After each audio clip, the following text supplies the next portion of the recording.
Hey guys, tonight I'd like to talk to you guys about the laws and regulations of food distribution, along with the ways to become a part of this distribution within our community and why it's important to do so. On feedingamerica.org in 1996, Bill Clinton signed the Bill Emerson Good Samaritan Food Donation Act.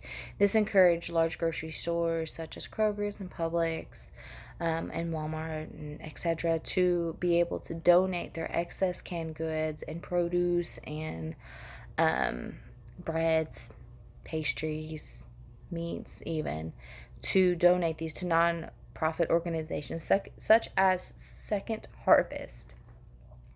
And what Second Harvest would do is they will take that food and what they would consider as sell it to the food pantries within the community. And what I mean by sell it is they're allotted X amount of money, worth of goods to that particular ministry or food bank, food pantry, church, however you want to categorize it as. And then they would take that and be able to donate that food to families within our community that are food insecure. It's important to know that there are many families within our community that are food insecure.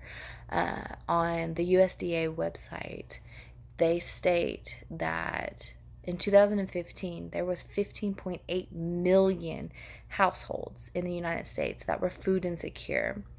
That is 12.7% at that point in time that families were food insecure.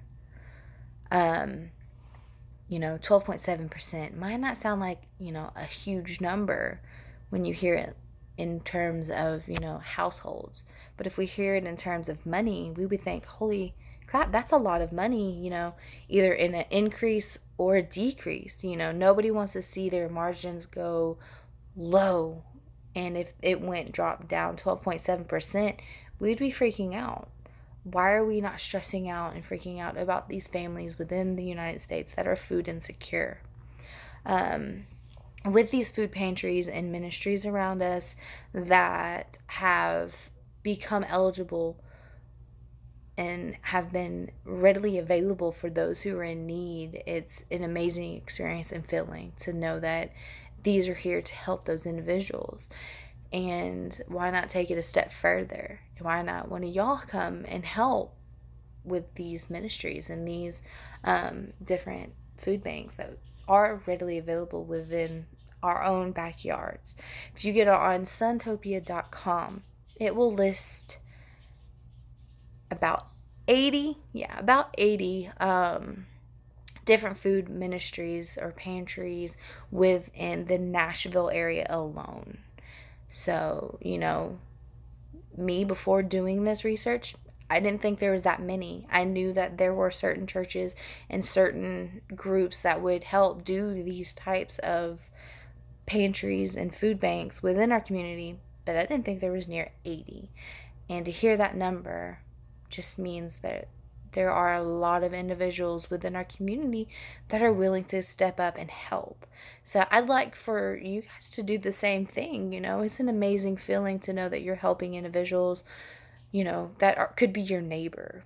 You never know who these people are and what their circumstances are that they're needing this material, but the fact that we're here to give it to them is just a blessing.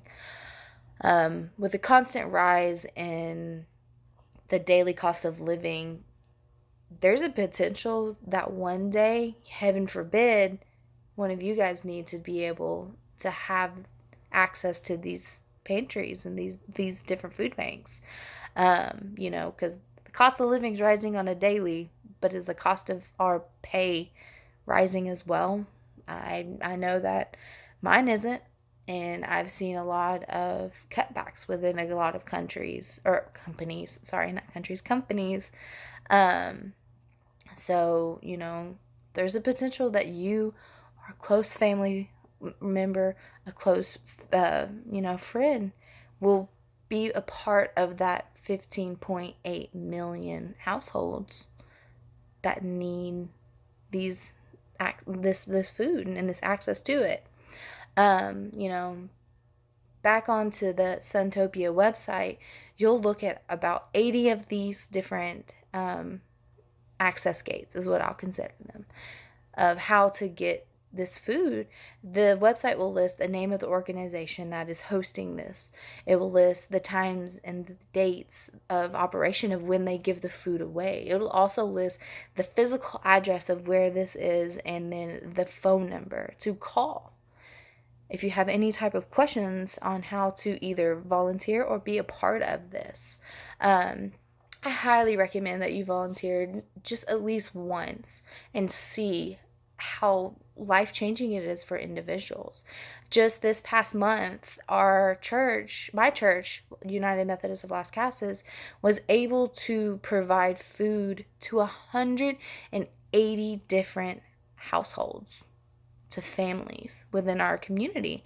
I talked to Sue Mundell, who's the treasurer of United Methodist Las Casas, and I asked about, the families that we donated food to, and she informed me that, it was over 180 families that we supplied the food to, and that's an amazing number that our little bitty church in the little bitty town of Las Casas was able to provide this food for them. And then I talked to the big boss in charge, Pastor Jim Newman of United Methodist Las Casas, and I asked, is it just the families within Rutherford County that are able to be benefited through this food ministry? And he informs me that it is not.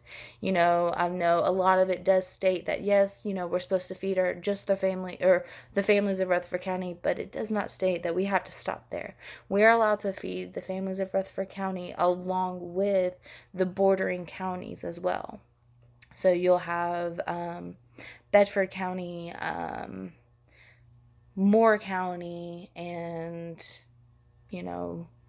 Grundy County. All of them are eligible to come and benefit from our food ministry. I was actually surprised to see a few faces that I knew personally in my daily life who were coming through the line. And it was such an amazing feeling to be able to give them this food that they need. And they might not need it next month, but the fact that they need it this month and that we are here to be able to donate to them was just a blessing. So I highly recommend that you guys find one of a ministry that speaks to you and find out how you can become a part of this bigger picture of our United States and how we can grow together and not far apart from each other.